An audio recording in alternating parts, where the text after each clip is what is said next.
Conference.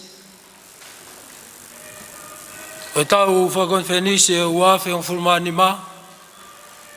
E uafe uanoa. Mo mea hen. O e whafofonga o sias au fitu o Tonga. E wha historia. O e mawinga o e whataanga. Wha conference o ange ko ia ko tau te fua i holoni. Patapu ki e kau whaiwhikau mālolo. Tapatu ki e kau whaiwhikau lolo Tonga. Kau mānonga e whamili. Tapu ki e tariki tāko, kau mā e kau ngā ue. E ngai ako anga e sesi. Tapu ki e kāinga lotu. E ki mutolu mo mea hen i holoni. Kau mā ki nau tolu ko toa pēu, nau mea mai. Me ngai vai whanua i tongani kai pēwho ki heope. Tōmua ke utala mo kāpui e whakatapu e hawani. I talamalu e whanua mo lotu. Kai tā mōko e whainga maari e koe ni ke uwhawhawhanga i ai.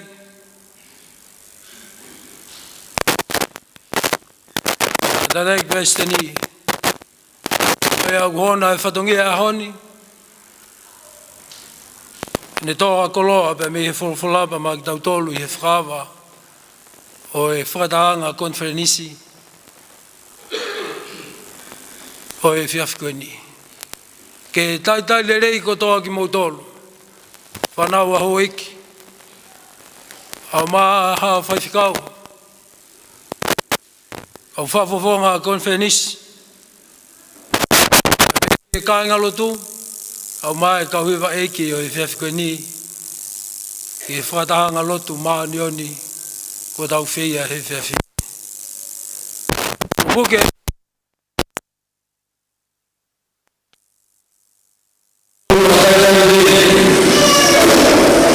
i nare Presteni i hana ki Paula a marama a hini a tau Saia Vaea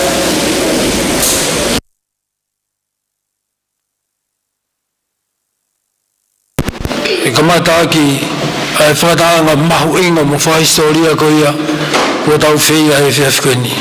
O kau taitale nei koe. E tau ange hoko. E tau kone lau maria maana ni e teuteu ko ke whahoko. E whai ake ona whawhanga whalau maria o sesi. Tau whakonwhenis koen. E ke hoko a tāpu aki. Whai via ki tau tolu o whamalohia e tau tui ka ke unoaki e tau mo ui whalau maari e ke tau tui ofiange ki e ki. Tau kawekawea uhange ko ia ko e ola. Te tau wakai ki ai a ngai whakataanga business a ngā ue ai sesi.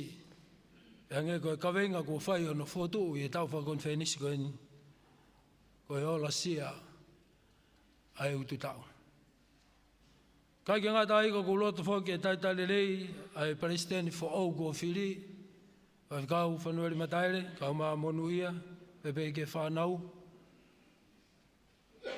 O mana ke whakakato e honi, ano whanofo, o e tamai o e kini. Ai whiri kua whai, e o tua, i e tōtahani ki ene hoko, ko e takia o e siasi, I Tonga, I tau koene nima au tau amanaki ki ai. O lotu ia pa moe whakamu, ke i whapulpulu aki koe, e o tua mafi, lau maari maano ni. E whataha pa moe whatongia eki, e whiawhini e tataki ki tau tolu, e tataki Presteni pa me he unioni, whakau Maveni Kaufononga, e whahoko, au no whakanofo e tamai o ekini, ki e whatongian.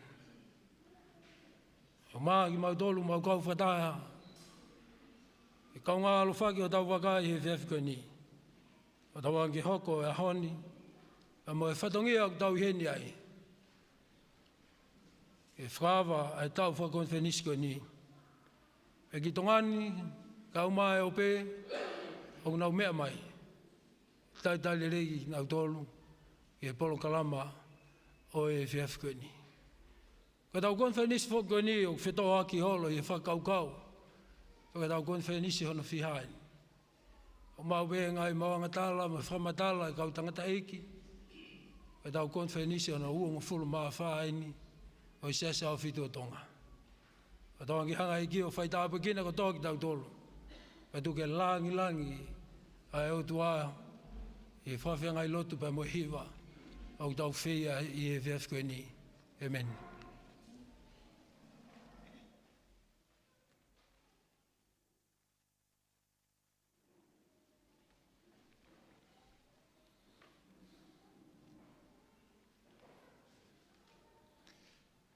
Ko e wholawholahimi, kua whiri ke whakawa aki, a e tau konferenisio no wawha pia pehe ki he wau malanga mahuinga o e whiawhikoini, ko hono ngo fulu mahiwa o himi.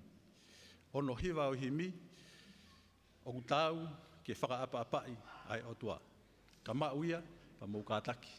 O mea hake ke tau hiwa, pia teu spela tupe ai kupu ulu aki, pia mono tau, pia tau toki hiwa o hoko mai ai pe.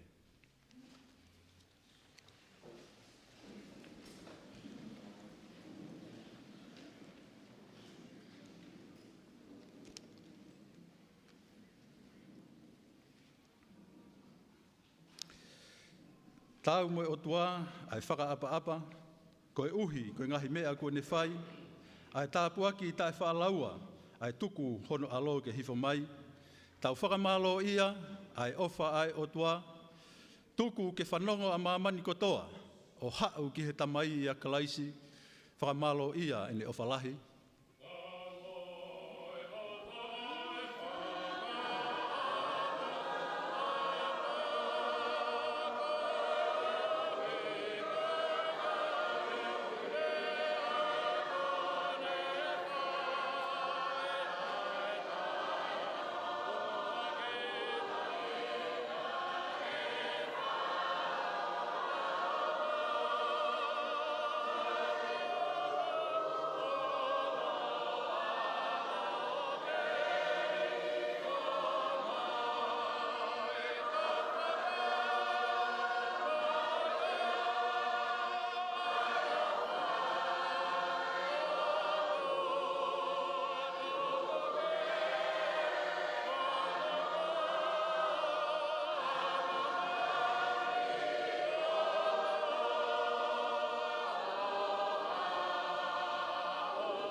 Atua e whakawheke mō mea e whilalo ka te utakumoa lotu.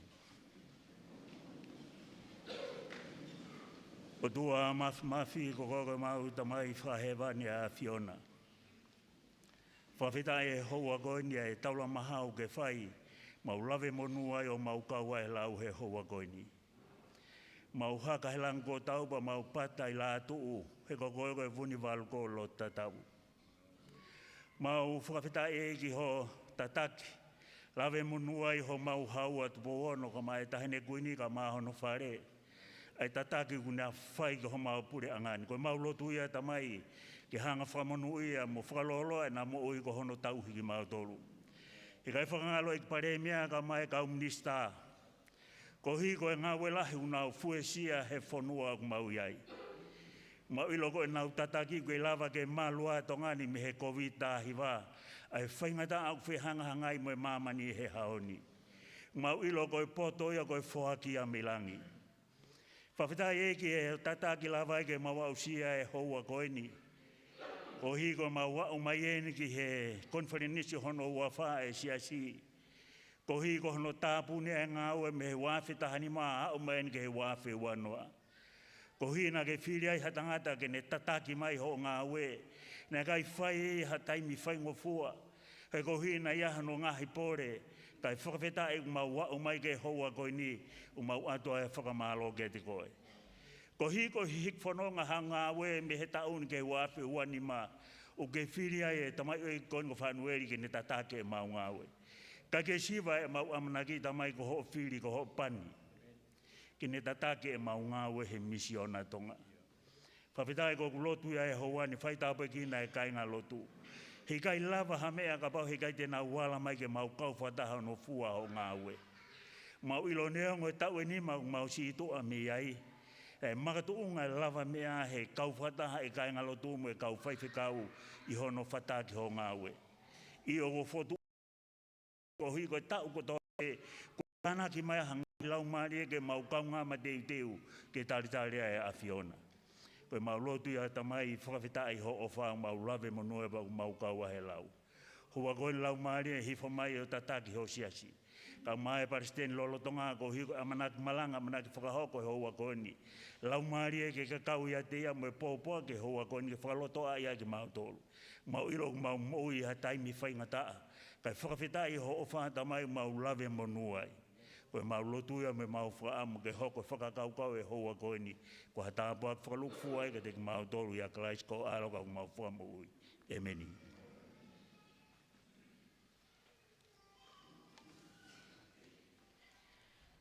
Hiwa kia si hoa aki ai Fakafeta'i, hiwa whakamālo i he haape ki ho tau otua. Ko whiawhia ki o hanga whakawhe'i e kau hiwa mawahe, pia me si asto whoa mo hawelu ke na o mai tau hiwa hoko.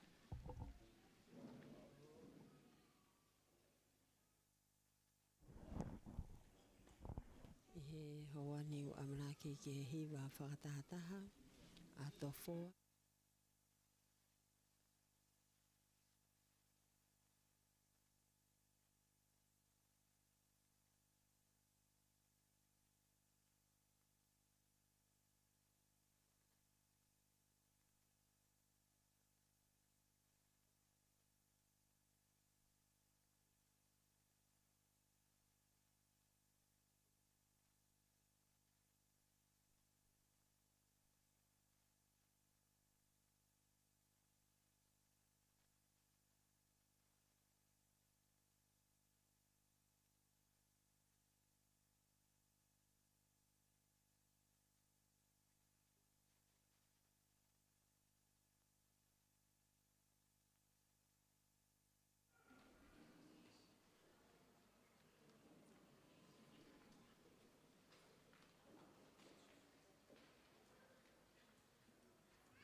Ai tunga mua e whakamari o ni ke te au ke whahoko atai o I whatongia I e whiawhika.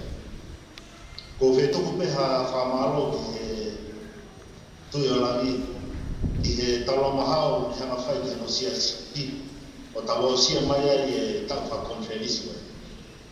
Kamataanga e tau whakonferisi wai ni he wafeta'i ma tau kamata pa mo iki.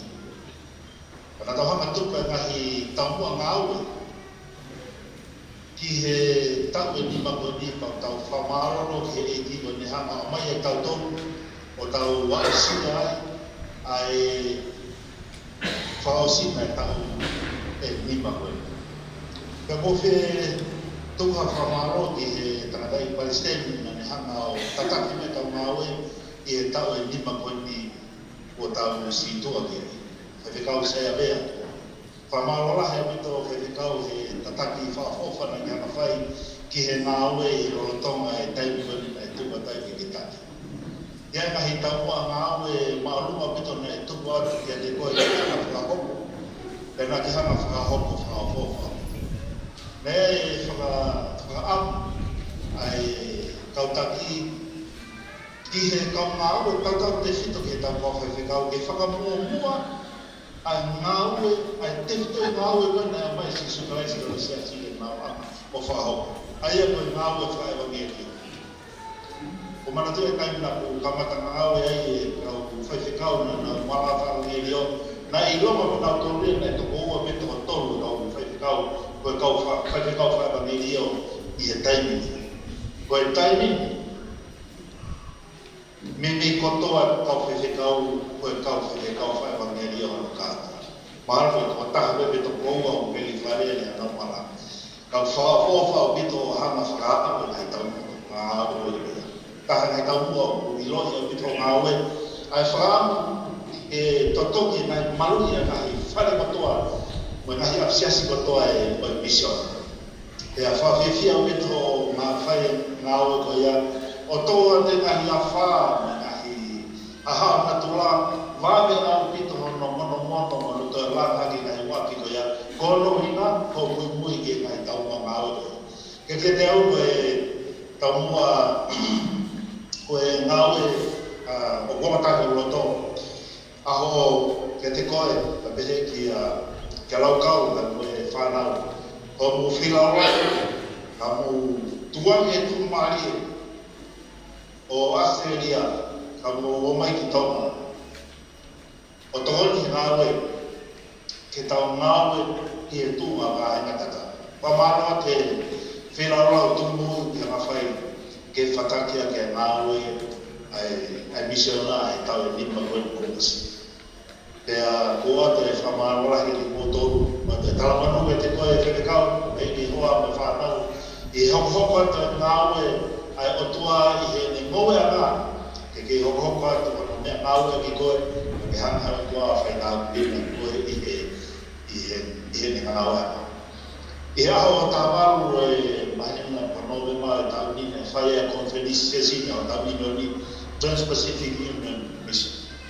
E nai whiri ai he conference koe ni tāko ke tau ngāue I Tonga, Missionary. Whiri ai President ko whewhekau Fanueli Mataele. O kore peka ngalo tuga ko ki paspasi mai ke ua e se kou Paula. Pea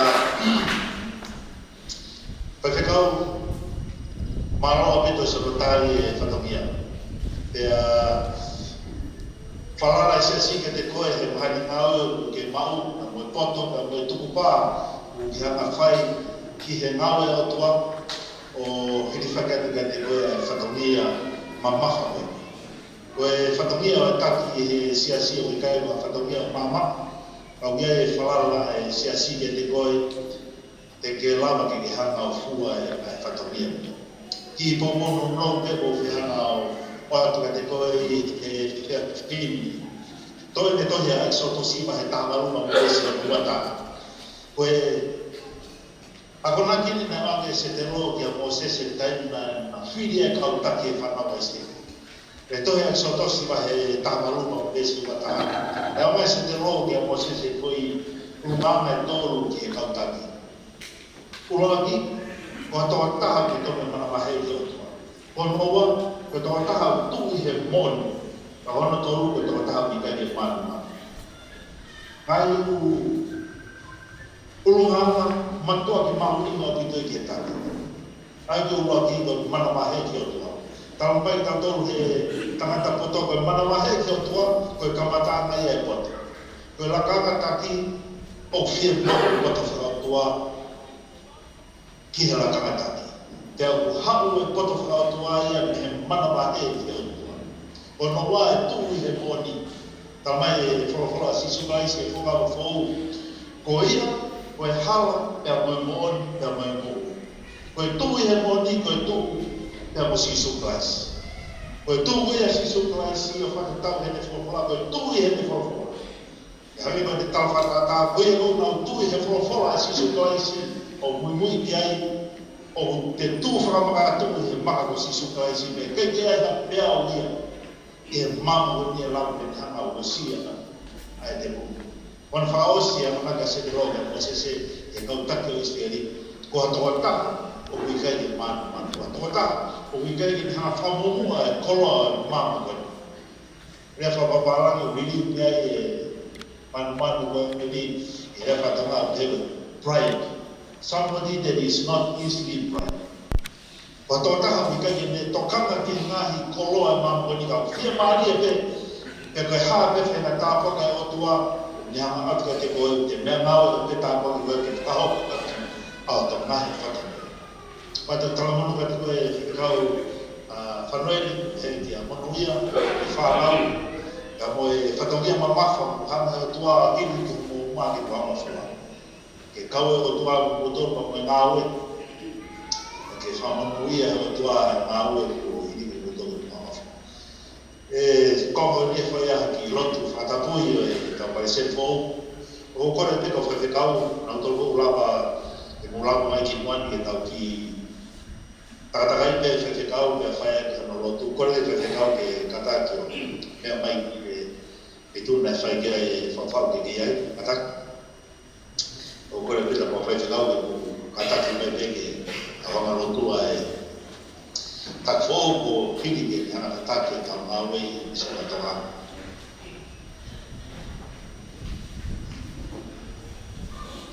Io, o tūtui a pēa i o tātakai a pe, tātakai i pe whai pe tau rotu pēa.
Na ke whaki ai ho aro ke hitu ke mama koni ke whamui e mautonu he mate tai ngatanga.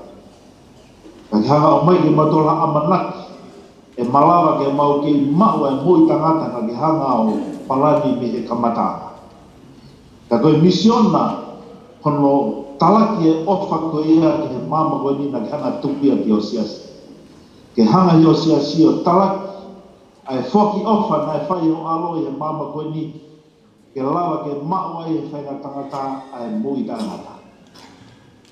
E whaunga o sia sipu ki hanga whiri e kau whaiwhikau Ke hanga white kautaki he kuonga ke nau tā ke kina ho ngāo.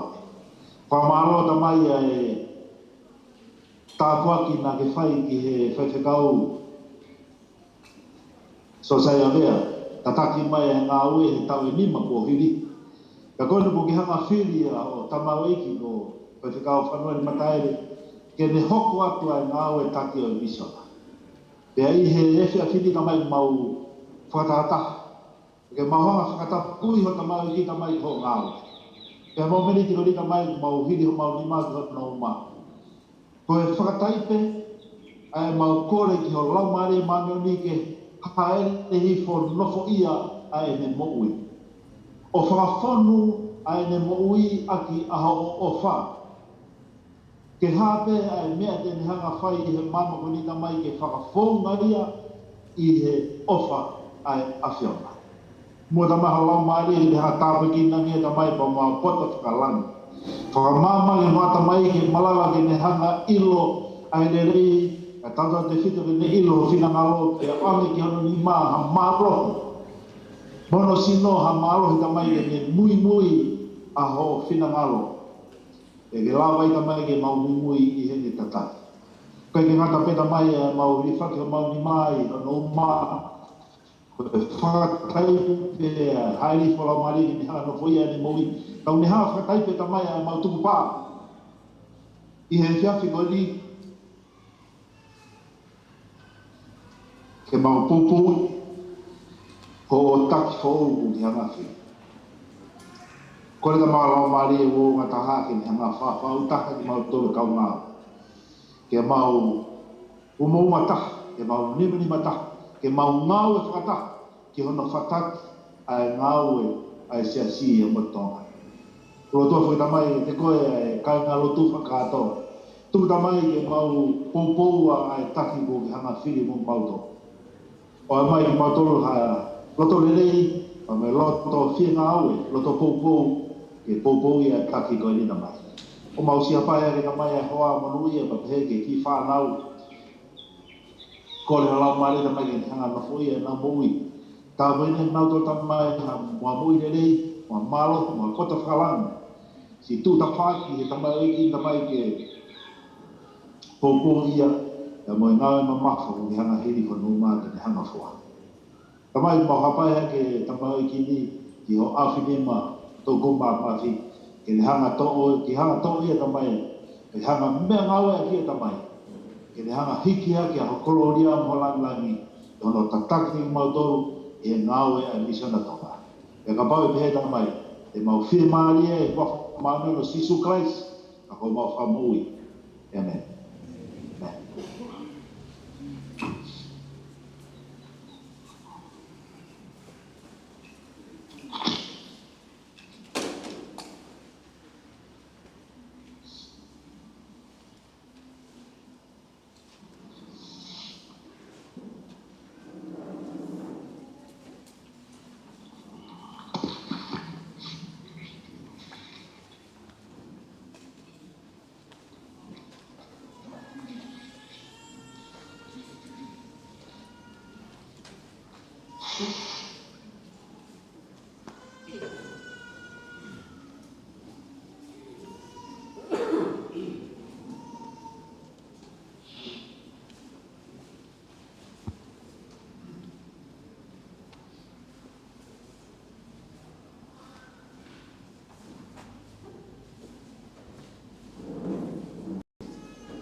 Whatu ki loto te tau a whio e au niu watupu e uni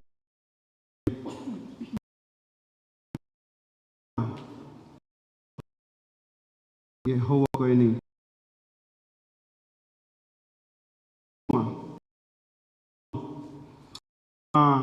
Ai tahine kui ni. E behe ki he prinis kalau ni. Au mai whāreo ha mohe ofa. Tapu ki a no bere maf. Au mai hoi ki o whanua. Tapu ki he ek paremi a Tonga. Au mai kau minista o e kabineti. Tapu ki he ek paisteni o e unioni.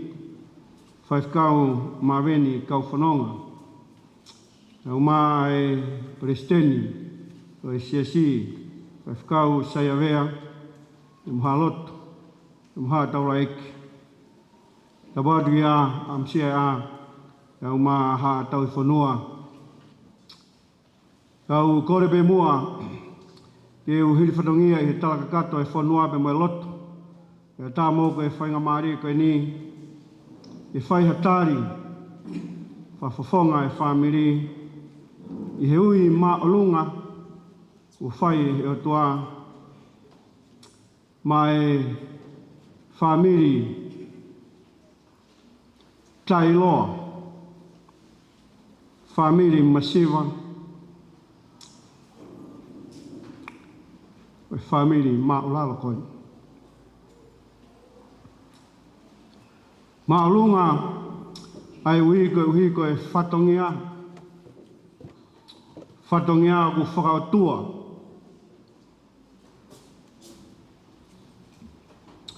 Ka koe tangata, koe angahala, pe moi tono no. Pe hoa koe ni webe, ai ngahi whakaukau, ko whilawe si pe ki ai, ki mua ke whahoko he paistenia e malanga o whilawei e mahu inga ia i he ui koeni. O gei e lawe e wholawhola i he taimina e hiri ai tau e whanua pia kononga, pia malu ai whanua o i kaito iai ha mea e hoko. E kuo a whio e tui hono taloni, pene mana tui, a sona tani, whare koia o saula, pia moe whare koi ni. Peko higo ne mana tu, nā ne anaua peo pehe, ke iai nai hataha toe, i he whare koia o saula, i he whakahaa ke aia e ku ofa. Pena e whaongo atu e whanua, ia mahino, o ku ke iai e taha utoe. Ka koe pipiki, pia moe heke, u whanga e whakatapu e tangata koe.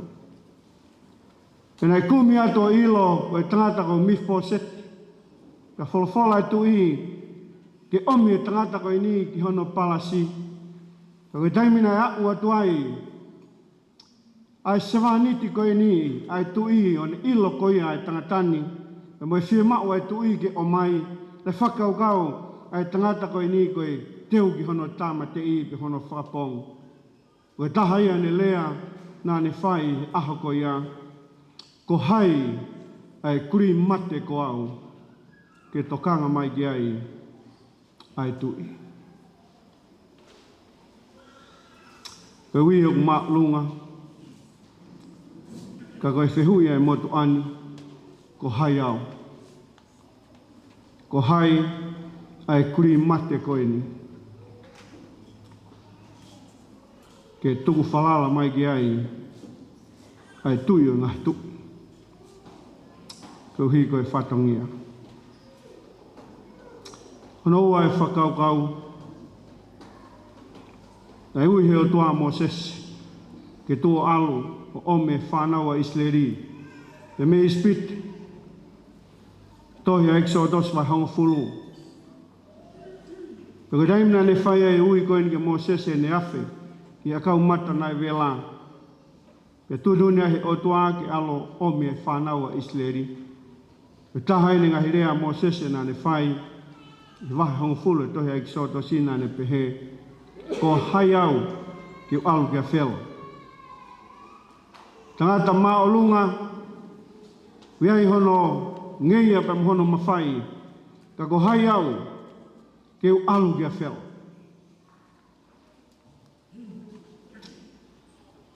Ko hai au ki alu kia whelo tala ki ai Vakaua e otua.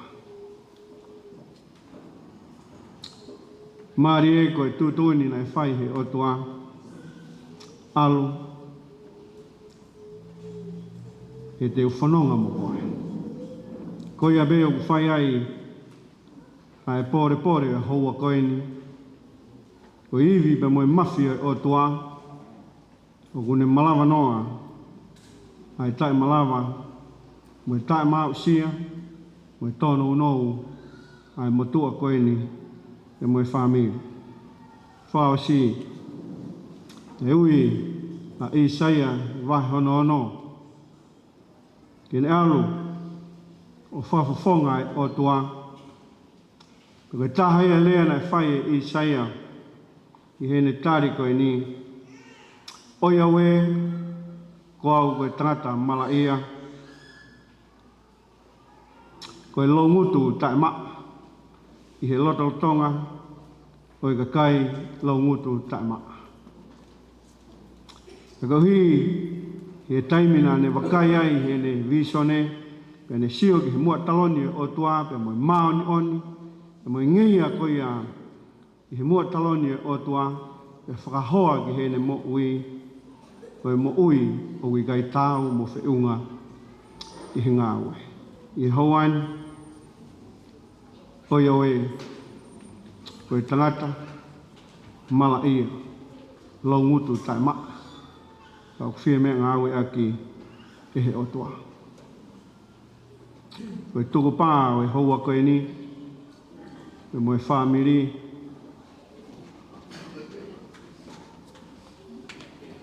ke Moimoi o wharatau ki he uia e otua. Koe haa, ai le lei tah, e whahoko ake ai ni ngā we, e ta taki pe, ai lau maare maano ni. O hange koe ne tala o wha, alu, e dewe deki mo tolu, o au ke hinga tanga o mamani. Tu peki hanga i ki o whaitāpikina ki mo tolu, e haua koe ni, e hui koe, tari o e ui koe ni, e hoko atu e whatongia, i hono ta taki o i ngā we, i he Missionary Tonga. E ko heni pe moe hoa, pe moe whanau, kai ke aha me aia e Maveni, pe lama, e ki whamiri tua mo masiwa koe ni. E ko e whatawange pe, ki he tatake a lau maare maanu ni, e whai ai hai kuna, o i ngāwe anga koe ni. Kore whamolmore, a tono unou, e motuani, i whahoko e whatongia, ta uene uafulu mahiwa, whahoko whatongia i si o wikai ke hao-hawa e motu ani.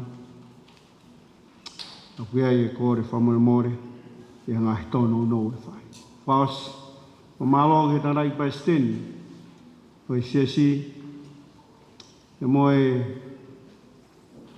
loto tō, moe loto maulalo, kene tokoni ia e motu ani, koe uhi, koe whatongia mahu inga koe ni. President, talamunu atu, ke re koe pe moe whamiri, koe uhi koe ngāwe mahu inga, i whakahoko, i he misiona. Tawangi hanga i ki o tāpikina, ai whakaukau pe moe tari ui, koe haua koe ni. Amen. O tau whewhia ko tō pēi e whewhin, i he tau kauwhatata me hiwa maalie, mo whawha ofa e whewhini. Ko iai e whewhini o kou whewhia ke u whawhia ea te hiwa eike o e whewhini, ke mo omeha tau pōpua ke hiwa e taha maro.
hali e kina ia te ia o kalira ki au e hoku ka ia e ne hapai hake au i he e ne o whako sisu e i kai tene li a ki au.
Ko le peke u whamalumalu atu e tala whatapakato e Latu e moi whanua ko o se noa whaki.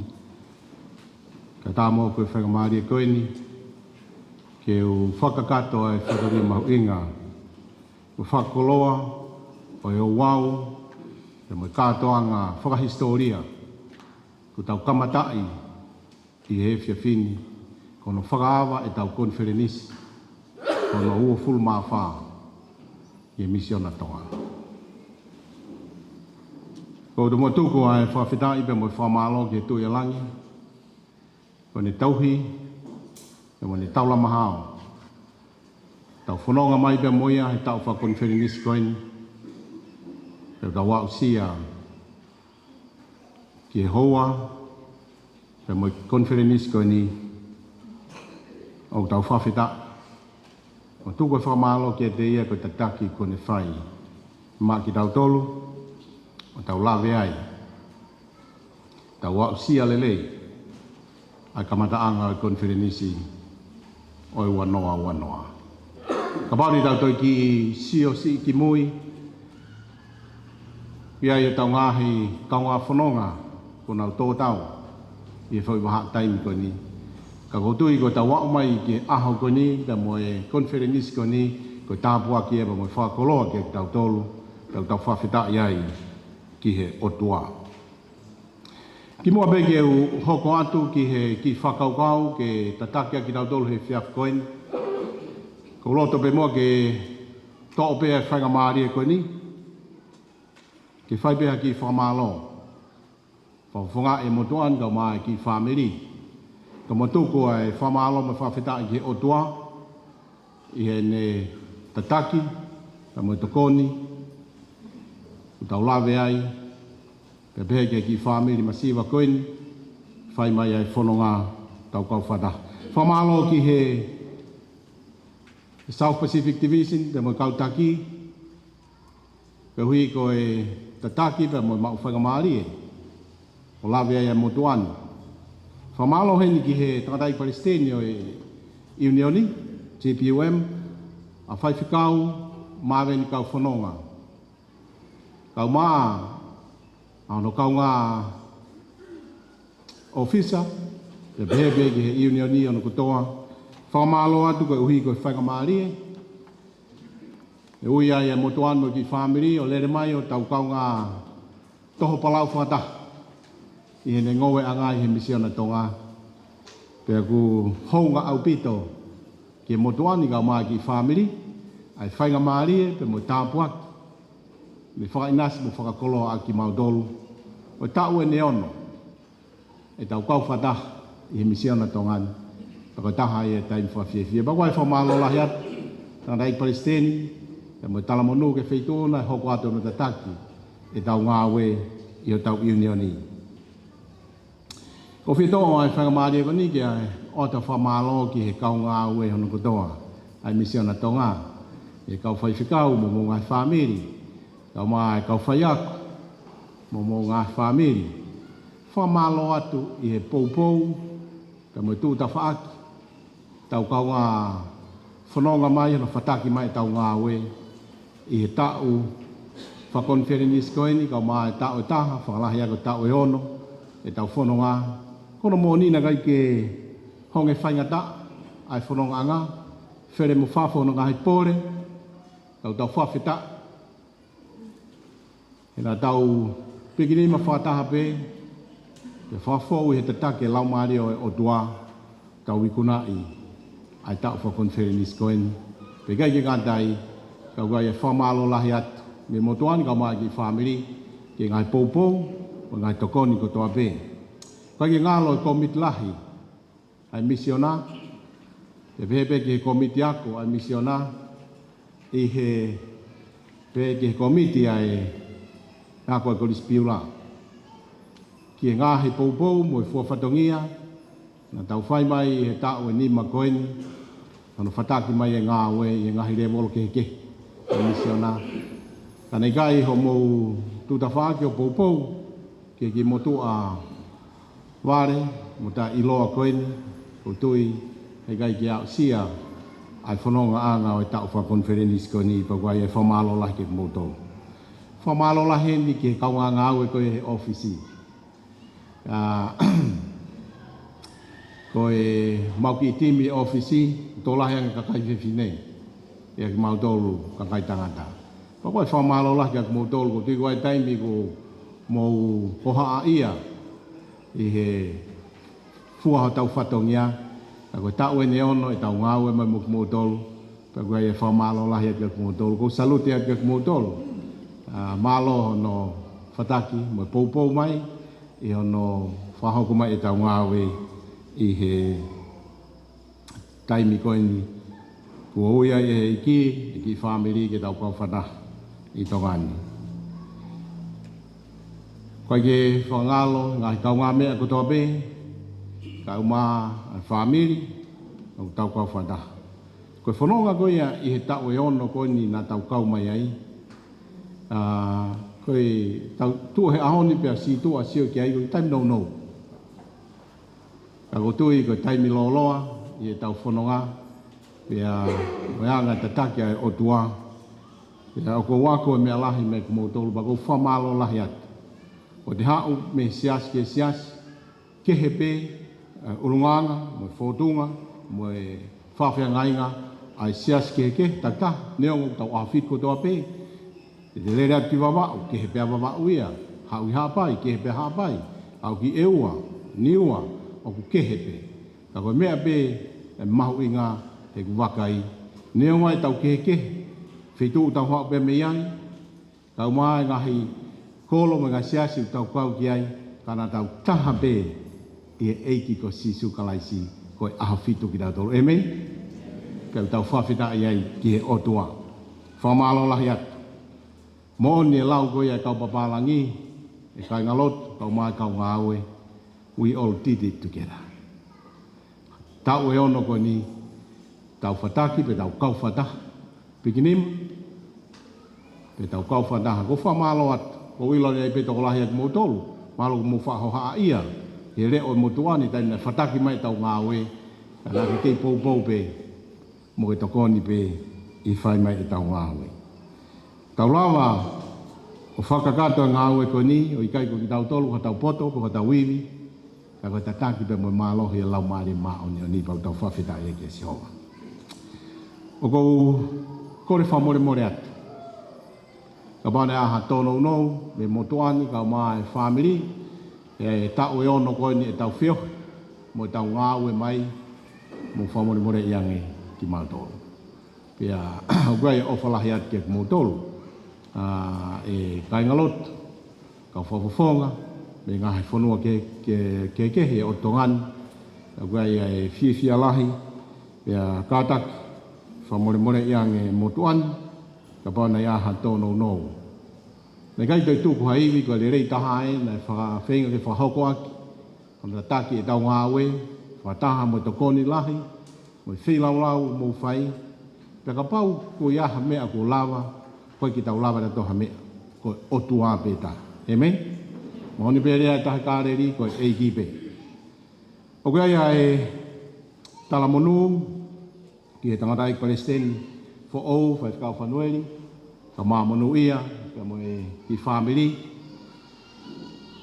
talamonu atu ki e koe I he manaki ke hoko atu ono fataki e tau ngawe e tau ki Missionary pe guai o falahi atu tawang he otua ne tape ki na koe pe fo pulpulu a koe ne maoni oni fo mai haivi ha keres ivi oklahi poto whakalangi loto toa mahino pe ka awi o ke loto toa pe koe hapai ate ai pe mata loto toa pe ke toi tāna ki atu sio le rei mai pe ka wawa ua na pe koe fusio pe mai hono ai hapai ka hano kovi ka ku uia e fia lahi tau e ono koe ni e mau whiohi mo mau apitaha pe apiko alimoni ke talatu ka taha ia mea whawhiawhia pa i tenda tau pe koe e whamalo lahi atu ka rei Palestine malo e toi o me ui ke ki family ke toi hoko atu pe ai toko ni mo i pou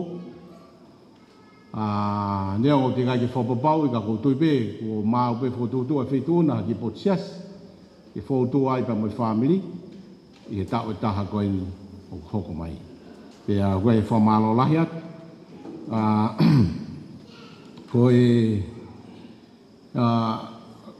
whakaukau ia pa mo whaamu ia e hoa koe ni e kaingalotu koe tau Palestini e kua whiri ko swai hono whatapui kau whie mao e tuku kakato e tau popo kia te ia koe haere rei taha ka pauna pe sete te au ho popo mai kia te au ai ke te au ni manoa pe uangi au pe manatui ka pau te toi nofo ate foi tau e taha tau whio o taha pe tau Palestini ko whaiwhikau Fanueli Mataele oua te ke toi ma ai whainga mauhala pa ko loto tau atai na aini ko tui I loi pe ka whaiwhikau ko tangatau ko loto tau atai o koe bifo ke whainga whakahongu me whalanglangu mou whai tangata I Palestine malolo ko keisi iau ke uiau ke Palestine malolo hui pe ko iau ko whaiwhikau ka kai Saia ko ne no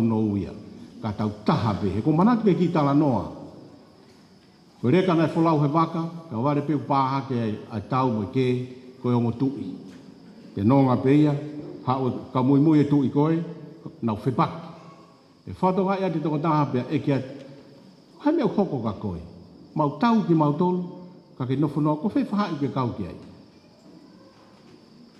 e tarangi rewa he ki tala wou koe ni kai ki ukau au ka hataha o ongo tui koe na heu kuua e tui ia koe tui pe taha ko whemau ke ukau ki ai koe otua ko ia I kaingalotu ka wanga aue ke behepe ki kainga ofa ko tapu tau kauwhataha au taha pe tau Palestini kone osi pe koe fia fili e kumalanga u hokorewa a tangara I Palestini o ka mata whatake ono whatongia pa ko kore ia whamore atu koe tau pou ka kato ke ave ki te ia ka lava ke uo honga taha tau ngāwe ke teke ho tau baka ke la ki mua koe ia ofalahi atu mo dolu tangara I Palestini o mai family o what, mo talamonu, ke amanaki, ke whataki e taunga awe.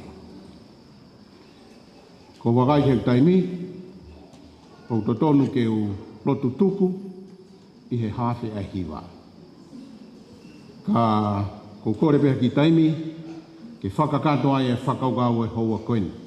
Whakaweinga whoki e tau Conference no ua whapapalangi the success of the harvest. Pe kono whatonga whawhiowhiki ai, ko ola le rei o utu tau, pe ko utu tau ku ola le rei. I whakawa motua tohi ko te lono me wahe un fulmao no. O tala no ai ki he kātoanga e tolu. Pa koe kātoanga koe ni, nai whai he taimi ki he kehe, ka nai whakahoko eni i he ngai taimi o ku whai ai ai utu tau. Pe nai hoko ngahi kātoanga koe ni, utu koe ia ngahi tau koe ni, pe nau fia ai koe ola lelei koe ia, na nau wau sia. I hono utu e tau koe ni, pe keike ngā taiga nai hoko e taimi koe ni. Koe taimi eni na nau hauai, nai hauai ai siu, pe koe Missionary ko tape me ngahi tapa ke kau e kātoanga koe ni, mo whakawhia ai ola koe ia, o ola lerei e utu tau koe ia una wau sia, i he taimi utu tau koe ia, pe keike ngā tai, nai tumutumu a ke whiohi, koe nau whakamalo ia ke Sihova, koe uhi koe ola lelei koe ia, o tau ko nau utu i he ngahi kātoanga koe ni. Whai mai e tau whanonga,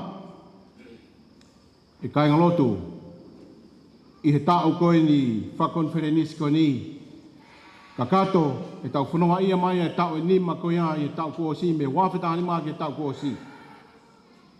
Te kono moni nai wherebe o no ngahi pore, kau tau whawheta'i ki he otua, he nai kau pepe mo ki tau tau. Pe ko loto ke tō e whakamamawhai whakaukau e whiafko ni, i ko speriasio ne wahe whaa, toho iloa pe, tānoa iloa mo maheni ki ai, pe me vese ono fitu ke vese whangfulu maua, he kai te ulau ka kato ai vesin ai waheni. Ka te omi pe ngahi vesi pe me ai ke ta takia ki tau tolu, i e whakaukau koe au e whiafko ni. Pe koe e mea lalahi e whaa, ko hanga whawhihui, ke lava ke wausia, pe ta wausia, ha utu tau o kuola lelei, ko hae ngahi mea ku whie mau. Ko tāne ki whakaukau ko loto pe, ke whangailonga ia ki mo ta takia ki tau tolu i he whiafko ni. Ko e pula ko ia, mo teu ko ia, ke lulu pe tutu i ko ia e pula. Ko hae pula ku ke mau ke teu, ke tutu i whamoremore. Pe mohono tutu, mohono wā, ko whahai tau ke whakahoko ai e utu tau, ke whapapau i ko whahai tau totonu. Tolu ka kau ngāwe, ke whahoko ngāwe e utu tau, ke tau whao sia ki a hono whakatokola. O re fuhoha a ke whaa e konga, he nou pe. Whatonga e talanoa koe ni, o koe koe talanoa nia ko ha utu tau, koe utu e wite, pe koe paare, pe koe hafua pe e ngahi, ngou e koe ia. Ka ku kehe na tūla ia talanoa koe ni, he ku talanoa ia ke he utu tau whakalau maarie, ki he utu tau e lau maarie. Pe mahu inga o pito e tau wakai koe ia, pe ki mua koe ia ke tau hanga o lulu pe tūtui ai pula, te ngai akau. Mahu inga teu koe ia e ria pe moi feitu, ke tō ai pula pe koe ngou e koe ia. Toki hire tueni e a ahi, ai hoa e kau whai whekau. Nofu e hoa o, kore mau mai pe ke whingai mai ne mei kere, ke ai e ne ngou e vesta polo ke a ahi. Pau io pe, he kai te wanga tala atu e whakaose fui tala noa, toki hau ko anai ke whakakato te fui tala noa, wa uhi he ku alo e tau mea he ea. Kana e whai pe e whinga pe toki mau mai. Tō muia me taimi ko na loto ke whai mo o mai ai. Toka pau te ke ewan ki arimoni, te ke sio peko ke hene ki vesta polo, te ke Vavea ia ki haves pe utu. Mahuinga, ai teu goia o potu ke tūtū i ki ai. Ai pula peko te ngai akau ko ia. Ke teu whangalerei, Papau koe mea o whia mau ke palau, e palau. Papau o Vaea, e whai hono whenga ke huo. Pea whakama, pea toki teu teu, pea koe taimi o ku maa ai mo mau. Pea toki tōrewa ki ai. Au whamatala he vesi fitu ke hua no. A whipotala no aki koe e wā koe o sisu. Te mo kaunanga ko ni, pea maria na tula tala noa ko ni. He nā kai ke hatai milahi ia, nana whiauhi ai. Hau o sisu pe mene kaua ko ngā. Pe hau malolo he vai ke ni, hau koe e kaunanga ko ni, o whai ene utu vai. Kau maria e alu koe e whakatala noa. Pe a wai ki e taimi, ne oho vare ai, ai kaunanga. Ono whaha sisu ke te ia. Taranga pe he kaunanga io. O ko ilo pe au ia. E ai e tō taha. Ka kalaisi pe koe misa ia. Pau mau tatarini ani ki ai. E tau taranga sisu ke te ia. Ko wau ia.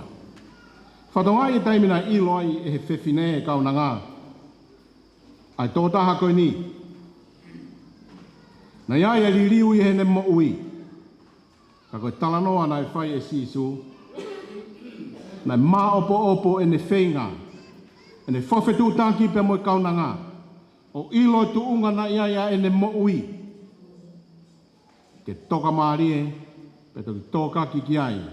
Ai wholofola. Ai otua. Pe ko teimina e lulua ia te ngai akau koia. Ko e wholofola ai otua. Pe tali lelei. Yofo ai kaunanga. Ko teimina ia ku tō atu ai pula ki he konga kere ko teu lelei. Ke hange ko ia ku pā i he tala noa. He mo ui ko ia ai kaunanga ko ni. Tana mai na e off. Na ia nonga pe mo i whia maari na au sia. Ai merino i he ne mo ui. Na ne whia maari i he ilo ko ia. Ai mea ko ia na e pōpula ki ai. Ka ko whakaata i ene whitaulaki ko ia na mo eiki ko sisu kalaisi. Mahuinga e hoa i whanongo ai whaha i tau ko ia o whai e utu tau. He vesi tolu fulumani mā. Na rea sisu e koe whoki mai ko ia e ka wā ko ngā e nau alo kumi mea kai. O whare ki nau tolo e na wha ko ia. O tala noa ta sisu. Te mo kaunanga koe ni. Tana rea sisu ke ki nau tolo pene talange. I gai o mou pehe. Koe mahina ia. Mahina e wha. Pe hoko ai utu tau. Wakai. O ko tala ke ki mou tolo. Hanga haki ho mou mata. O wakai ki he ngowe. Ki he ngahi ngowe. He o ku hina ia. Ki he utu tau. Wai e mea maari e heni. Ke mahino ko ia ai ka wako ngau te i tai mea tu tau. Pe fo mahino si isu heni. I gai umu pehe toi mahina i e wha. Pe toki au ke tai mi ko ia o e utu tau. Ka te talatu ke ki mautolu. Hanga haki o mou mata pe mu wakai ki ngahi mo unga. Pe mu wakai ki ngahi ngowe. He kuo hina ai ngowe ki e utu tau. Ko hanga ko ia e tau tō e tau ngowe. Tau os ilo pau. Kau tama ngowe. Mo os ilo i ere i mo tolo e taimi. E tō ai. Pe ko mahina fia. Mo halolo e taimi u tuku ai. Pe toki utu e tau ko ia. Ka ko kehe tala noa ko ni. Hena toka e whakaukau e kawakonga i he utu tau e ngowe. Whamaterie. Pana kai ke lava ke aho nau mata, ke nau wakai pe nau mamata o ilo. Ai tau ko ia, o ku uhinga ki ai a sisu. Hena nau nofat na tolu he whakau kau ke. Ta koe ka kau nanga ko ia. Na whipota lano aki mo sisu, i he vai keri, koe tau ia kua hina. Koe tau ia ko mateu teu ke utu.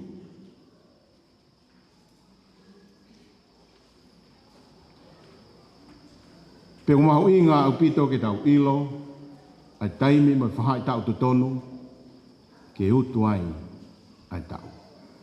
E ka pau te tau ngengeri. He kai ke mau hafua le lei. Pe ka pau te tau fu tuku o fuoloa me taimi ko tonu ke utu ai e tau.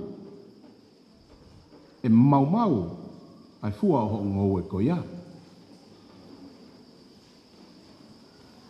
Ka koe tau koe ni u tau talanoa gai he re soni ko ni. O ku kehe ia. Na kai ki hangehe no taimi o ona, koe tau koe he tau tō tau, whakamate rie. Ka koe tau koe ni, o ku hinga kia ia sisu. Pena ne whenga kene a ko i ki nau tolu. Pena ne talange ka ki nau tolu. Pena wiri taki koe ia kene mao mea toko ni. Talange sisu, o ku mea kai koe whai e whinangalo i tamai e toko tahana ne whekau i au. Pea ke whakakakato e ngā utu. Mahui ngā ubito o whamiri ke tau ilo, tainga lotu ho ik whanongo, ai whahai tau to tonu, ke utu ai e tau. Tau whanonga mai na whai utu tau, talo me wafta hawhitu, o wak mabe ke tau. He koe uhi, koe ngahi ngoue ia na hina, pa na whi mau pe ke utu. Whenga sisu ke ne hanga whakamama ai kauwakonga. Ke whaawa ho nau madahu Fakafeta'i. Ke nau wakai pe nau sio. Ko eni e whainga maari e kia ki nau tolu. He neongo e nofo koia a siu mo sentaire o ātunga e ho nau wā. Ana ne whenga ke holoki a mahe koia. Pe whaa ki nau tolu ke nau sio o ilo. Ko hina e tau. Ko whimau ke utu ai tau koia. Ko taimi koia ai otua o hauhawa mau pia. Koe taimi he tau ngā ue, toki tai taimi peu tika ke mateu teua mea. Tika ke pehe mo pehe. Whakaofo. Peu whie mau ia, ai re soni koia, he kai lava ke tau ilo ke tau tolu. Ai whahai tau totonu o ka pau kai ke tau mau. Ai lau maari maa o ni pe tane nei pe ke whikau ki kaua ko ngā ke nau ta tari pe seu sarema. Kai orewa ke nau mau, ai lau maari maa o ni pe ke nau alu rewa o hoko atu e ngā we. Ke ngata anga o mamani. Io na kai ke sio e kaua ko ngā ilo ko hina e tau pe ko taimi ke utu. Tau tau Fakafeta'i e na kai ke ri akia e sisu. Nā ne toko ni ki nau tolu, ke nau sio, ko mateu teo e tau koia, ko hina e tau koia, ka ko whemau ia ki utu. Ko mea koia, e tau koia, o toi mahina whaa ke tau wakai pe toko mateu teo ke utu, ko mateu teo ia, ki e whafonga mai, au tau whamoi. Hoko atu ke kau ngāwe, ve stol taha ke tolu whaa, Pea lolo tonga ia, ai whakorikore ne kauwakonga ke te ia o pehe. La pai ke kai, ane pehe e ia kiat ki nau tolu. O wai e kumea ke kai, o i kai te mo iloa. Ko ia na se pehe aki, kai ai kauwakonga. O omi e he tangata haane mea kai, e talange sisu kiat ki nau tolu. O i kumea kai, ko i whai e loto, o ia na ni whikau au. Pe whakaosi ene ngā oe. Vestolo no ke tolu walu. Pe goia au tu usi o ku mao ai tu tongi o ni tāna ki ai fua i he mo ui. Tai ngā tā koi uhi ke fia whataha aia o ku tūtū i moia o ku tu usi. Pe i he me ani o mo oni ai ai tala koia o ku tūtū i e he toko taha kai tu usi e he toko taha. Ves tolu walu. Nau whikau ak mou tolu ke tuus, aia nai kai te mou ngāue ki ai. Nai ngāue e kau tangata ke, pe oku mou mau ai ngāue. Whatonga iange e whamiri he whiawhini. Kuhanga e he otua o whiri, moui e ne kau ngāue ki e ne ngoeanga. Pe ko ui ai koe pia moau, ke ta kau he kau utu tau. Pe mau inga au pito, e ka pao e kai tau whai ho tau whatongia, E kai ki tau whai aia kua ui ki tau tolu ki ai ki tau anuatu pe tō mai a here tu usi, pe tu usi, pe utu e tau koe ni. E tai aunga. Ka koe ui mahu inga ko whai mai ka ki tau tolu, pe ako whia mau ai tukulolo ka kato i he mo ui. O whia mau ai tala ngofua.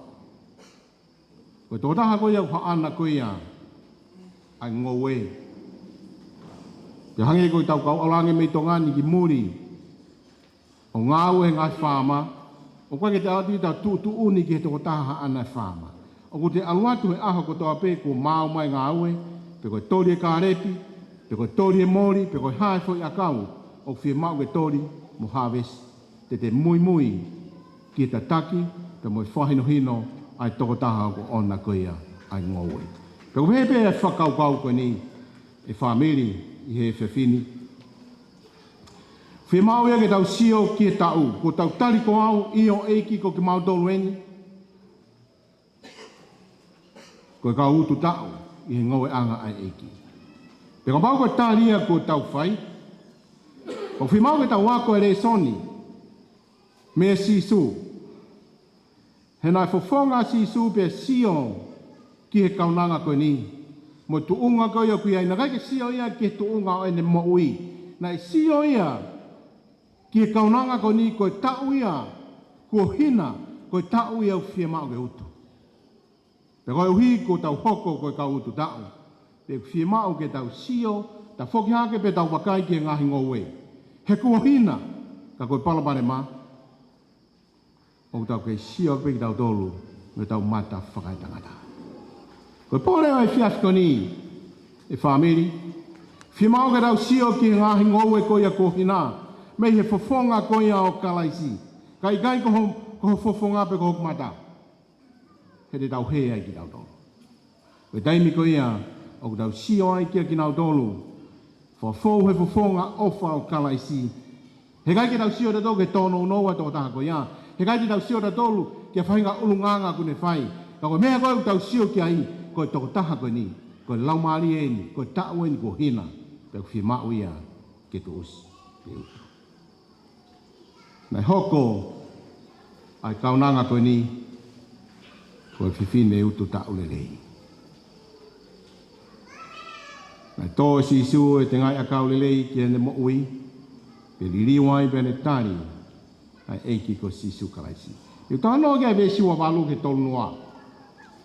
Pena tuku e he whewhine ne hina vai, pea alu ki he kolone pehe ki he kakai, hau o mamata, ki he tangata ko ne tala ki te au, ai mea ko toa pena aku whai. Ko karaisi e ni pe ikai, pea na nau alu ai, mei he kolo, o hau ki te ia. Ko teimi ko ia na neongo ia ko tauata aina, ko hui atu ai pōpula me ene mo ui. Na iai e mo ui fo au na ne mau. Na veke e kaunanga koe ni. Ke alu ki he kolo, pea tala ke ki nau tolu ai hongongo le rei koe ia. Ko ne au sia, koe uhi. Ko ne wheloa ki pea mo sisu. Mo mai o mamata. Mo mai o wakai. Pe koe tala i si ko ai. Tala mai nai hao e kakai o e kolo. He nana wofu e mea uhaa, i tonga mo ui nai hātu me he kaunanga koe ni. Whamiri, ke ola lelei ai utu tau whia maua tau ngāwe. Pe ko ki tau tolu koe siasi, ko ui ki tau tolu, pe tuku mai si su e whatongia koe ia, ke tau whahoko, pe mo whakakata. Pe whawheta'i mo whamaloat, he na tau ngāwe whakataha mai. E ngahi utu tau e tau eni e nima ko tau situa ki ai. Pe hanga e otua whafua, ai ola i ngā ue ko ia. Peu tau whiwhia ko toa pia whawheta'i ai ki eiki. Whao si, whamere. Vesi wa walu, tolu hiwa ki e whaua. O ku hama ia e whakaukau ko ia. Ta mai vesi wa walu, tu wangi he kaunanga ene hina, ai alu ia ki kakai o kolo. O tala ki e tikinau tolu. Mo mai o whanongo, mo mai o sio pe mo wakai, donu ki he tangatani. Ai vesi tolu hiwa ki whaua. Pena i tui kia nei ai toko lahi o kakai sa mea ria i he kolo ko ia.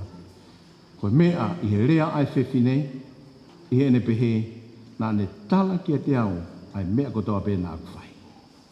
Pe i he haua kakai Samaria kia te ia, nā nau whakakore kia te ia ke nofo, mo ki nau tolu, pe nai nofo a ia i he aho e ua. Pe tuia e toko lahi. Ke, ko mea i he ene rea a ana, o nau pehe ki he whewhine ko eni. Ko eni, o ku mau tui, ka oku ikai i ho rea, e kua mau whanongo e ki mau tolu. Koe mau ilo, koe kalaisi mo nieni, koe whama ui o mamani. Ka inga he fiaf koe ni. I o e lava peke tau tōle rei, ai pulo pula, teu i pia tōle rei ki ai, pia tauhi, pia utu i hono taimi to tonu, kai ke kakato, pe te tau pehe koe utu tau ia ko ola le rei, o ka pahe ke lava, ki tau toi whakafua, ki toi whakatola, ki toi whakatupu. I tau wanga mahe ni pe ki ai, kono taaki pe ki ngoue, pe koe ki manioke, pe koe hāpe, pe koe ngoue ufi, o hange ko mou tolu ko ia, mou maala ufi lalahi, e utu pe, kai mea family, whatawat, pe toi tuku moi pulo pula, koe uhi, ke whakalahi mai he tau e taha. Whatoha i ange, ai vave koe ni, Missionary ko ia ko whai he kaunanga koe ni. Whamoi pe koe hono lau maari e. Nei kai ke toi tatari. Nei whoki rewa pe tala. Tala mai ka ki tā tole o la. Vesi tolu mo fulmahi wā ki whāua. Tala mai nai tui e toko la. Koe uhi koe tala loto koe ia. Nei whai e he kaunanga koe ni. Pea na womi. Pe koe na womi koe ia. Na whanongo ki ai pe na womi koe ia ma mata tonu. Pena urea ke whewhine, koe ni ko mautui. I kai ke ngata pe koe uhi koe mea koe ke tala mai, ka ko mau hau pea mau mata tonu, mau sio tonu, ta ko eni e kalaisi, ko eni e whamo ui koe ia mamani. Family? Fie mau ia ke te whakalutupu re kina, ai ta upu outu. Pe kai lava ke tupu ia, o ka pau hei kai te tawa. Hanga he tala noa e whiwhine ko ni o pore i ki rau tau. Ko taimi lahi ko tau kau mai pita tau ke siasi, tau os fie maari e ki rau tau. Tau nofo noa i pita tau. I kai, na kai ke pehe tala noa i e kau nana koe. Li ake hina, ko tupunga ni hau ke vai ko tau vai. Ko taimi ko na whinoa ke mo sisu mao e mo ui. Whatau watahina i e ne mo ui. Tuku hina i e kai whoki. Na mau inga ki ai ke vahe, ai mea koe ko ne au sia. He koe ta uia na e utu. Pe toi alu ia o toi hoko atu e ngā au, he na iai e ta uia. Ai toi ngā hingoua ia kua hina, i he kolo ko ia na hau pe me iai. Whiwhi ki tau tolu, i whanonga au tau whai. Ku tau whiwhia nai, pe tau mau nai ha loto toa o hange koe kaunanga koe ni. Ke whakaola ai utu tau, ia tau toi vahe ate ofa ko ia eiki ko sisu kalaisi. Ko whai ki ho mo ui pe mo ui. O tau wawai ki he tuunga ko ia ko tau iai. O tau tau ataina. Wha tau ataina ki ta tole kalaisi mei he pōpula. Mo ianga hala o mama ko ni. Fie mau, e whakaukau pa mo pore o e fiaf ko ni. E ho eik whanau. E tau kamata ko ia. Mo whakawa e tau konferenisi. Ke wawhe ua noa. Pe tau whanonga i o tok tāmbuni, e tau rai Palestini he whiak sāpate. Ke whakamau i he tau loto, mo e tau whakakaukau. Ko e utu tau, ola le rei. Pe gai lava ki kakata. Pe ola le rei ai tau ko ia, o ka pau he kai, ke iai hapulo pula, teu le rei ke kere ke tuku ki ai. Pe mo tauhi, pe a utu e tau, e no whahai tau te tonu, mo taimi te tonu, o whata tau ki he tataki ai lau maari e maoni oni. Pe kai ki ngatai, kau ngā aue, ke nau whai e utu tau, ko koe ia pe moau, pe whatola, ai tau ko ia. Whatupu re kina, ke toi tupu, pe tupu, pe tupu. E a wat ki mamani ko tope ka oa e haere mai e eki ko sisu Christ. Tā piki nak tau tolu he otua he fiaf koin a maak nau tolu mea mai i he ea ki hifu mai be lau maria otua ne tataki mani tokoni ki tau tolu i he konferenisi ua fulu mawha o i wafe wanoa. Amen.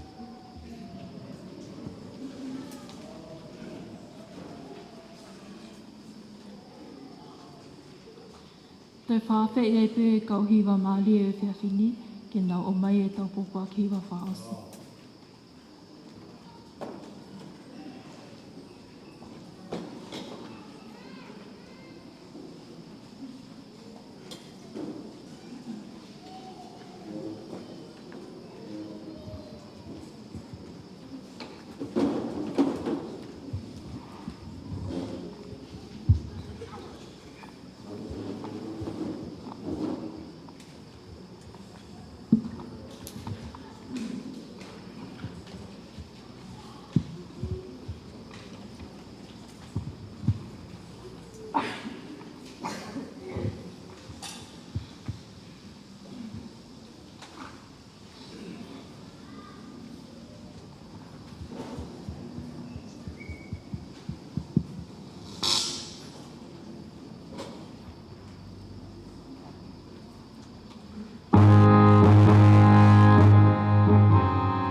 Pamalo ke kauhiwa, wa te whawhi mu meha ki tau whaos.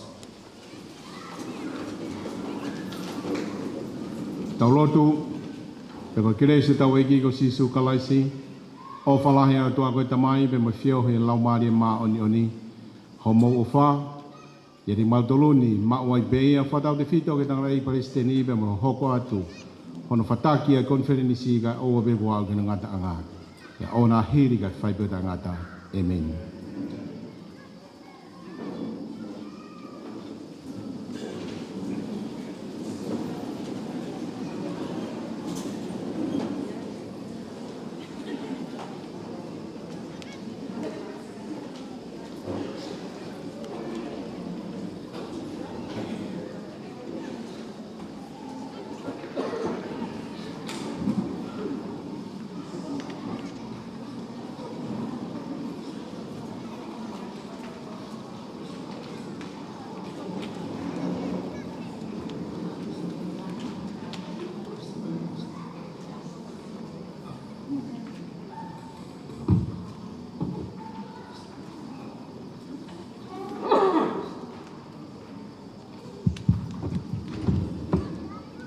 Ko le ke u puke whakamari ko ni ke u whaipeha ki whamalo mo e ki whanonongo pe whikawaki mo tau hoko atu.